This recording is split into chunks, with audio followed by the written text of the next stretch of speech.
Okay, so imagine you're hanging out with your friends one day, having the time of your life, joking around, eating snacks, and then suddenly, out of nowhere, 99% of you instantly vanish. That is what it's like to be a member of an animal species during a mass extinction. In the blink of an eye, you go from being a common creature to being one of the lucky few survivors. And since mass extinctions only happened about every 25 or 30 million years, you would probably never even get to hear the term mass extinction, because you would simply die before that. So if you were an ancient creature who had lived through the rise and fall of countless species, you might have figured out that this world can be a pretty dangerous place for living things. Welcome to my channel. Today we are exploring the 5 greatest mass extinctions in Earth's history, also known as the Big Five.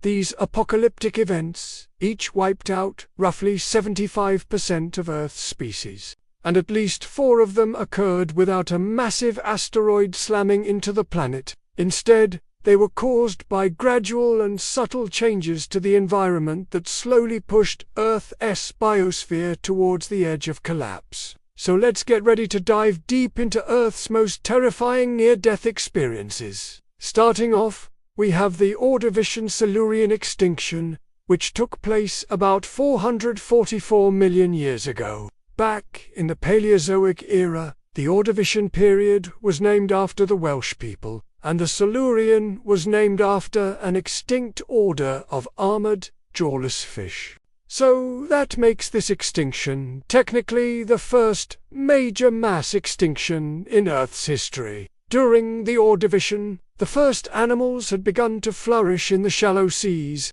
Creatures like trilobites, brachiopods, and coral reefs created entire ecosystems of their own. And thanks to the invention of hard shells and skeletons, many of these sea creatures ended up fossilized, so we can still see them today. But after the end of the Ordovician, finding fossils from this time period becomes much harder, because almost all of them vanished.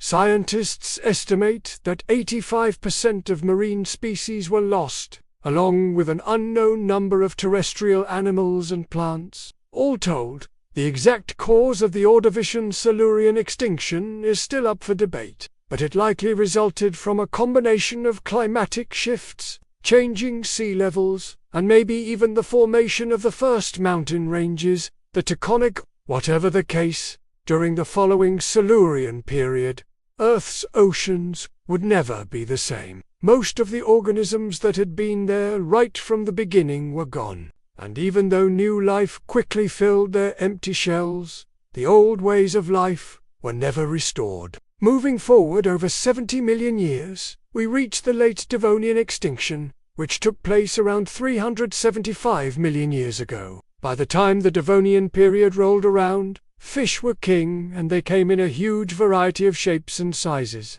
The biggest was the famed Dunkleosteus, a huge armored fish that was basically a cross between a shark and a seahorse. Life on land had also begun to diversify, with the first small plants and arthropods taking their first steps onto dry land. However, starting around 383 million years ago, the fossil record shows a bizarre pattern. For about 1.5 million years, the rate of evolution slowed down dramatically and the number of species declined steadily. It's called the Hagenberg event, after the quarry in Germany where it was first observed, and it appears to be the longest mass extinction event in Earth's history. However, unlike the other Big Five, the causes of the Devonian extinction are unclear, and the event lacks any clear dividing line. Instead, it seems like a slow-motion train wreck.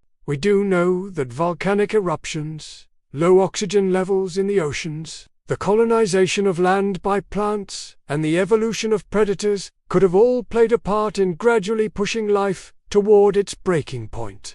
And even though the exact cause remains a mystery, we do know that it lasted for ages compared to the rest of Earth's history. As many as 75% of marine species vanished during this extinction event, and that's why scientists are still working overtime to figure out exactly what happened. Next up is the Permian-Triassic extinction event, which happened approximately 252 million years ago. By the start of the Permian, Earth was a very different place. Continents had begun to assemble into the supercontinent Pangaea, and large forests covered the land. Meanwhile, synapsids, which were the ancestors of mammals, walked the Earth alongside the most dominant group of animals, the reptiles. But as the Permian wore on, something strange began to happen. Across the globe, entire habitats vanished, and the diversity of life plummeted.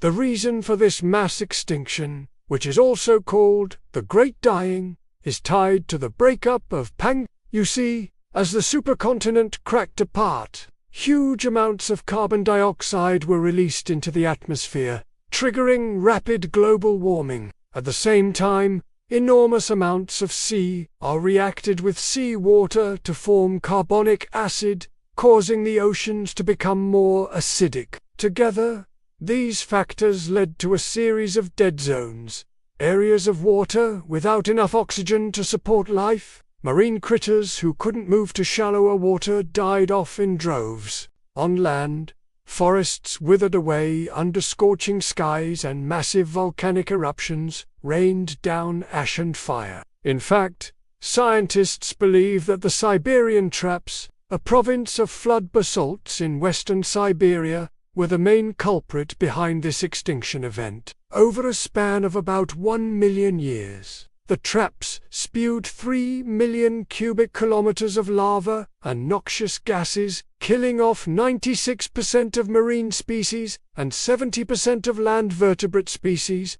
In fact, only a small handful of critters survived, including ancestors of modern crocodiles, turtles, and rats. It was the largest extinction event in Earth's history, and for a while, scientists thought that it might also be the last. But somehow life managed to make a comeback. After several million years of ecological recovery, things began to flourish once again. Animals repopulated the land and evolved into new forms. But at the end of the Triassic period, roughly 201 million years ago, another extinction event rocked the planet, known as the Triassic-Jurassic extinction. This event is often overshadowed by the end of the dinosaurs.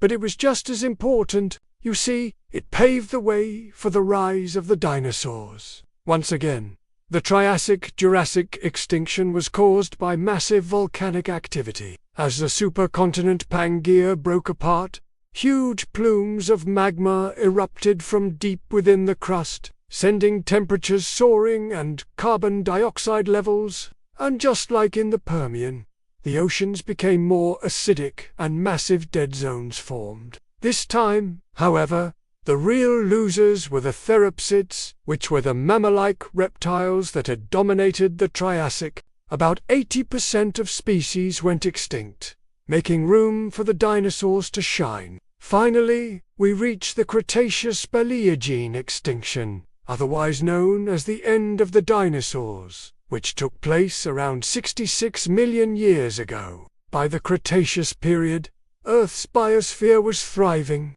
Dinosaurs roamed the land and giant predatory birds soared overhead. Ichthyosaurs ruled the seas, and mosasaurs were basically the apex predators of the oceans. But then, everything changed when a gigantic asteroid or comet about 10 kilometers wide slammed into Earth's surface. The impact triggered massive earthquakes, tsunami waves, and wildfires across the globe. And the debris kicked up into the atmosphere blocked out the sun, plunging the planet into darkness and freezing temperatures. Within a matter of months, 75% of species were gone, including all but one species of dinosaur. Immediately after the impact, the asteroid itself probably killed off most life within a 1,000-kilometer radius. But the farther away you got, the less direct damage you'd face. The impact winter would have felt like a second winter, lasting for a year or two. So if you were living far enough away from the impact site, you might have survived the initial crash, only to freeze to death in your makeshift snow cave. Even if you were a marine critter living in the middle of the ocean, you weren't safe either. Tsunamis would have crashed across the globe, killing anything that didn't get washed away by the waves. And afterward, the sunlight filtering into the ocean would have caused phytoplankton to die off, collapsing the foundation of the marine food chain. In the end, this extinction event killed off more than just dinosaurs. Many other creatures, like ammonites, also vanished, but mammals, birds, turtles, and crocodiles survived relatively unscathed. And that is why we are here today. Mass extinctions are not only reminders of the fragility of life, but also the resilience of life. In each case, Earth was nearly and yet a small handful of survivors carried on to populate the world anew, and it looks like life just might do it yet again. Thanks for watching.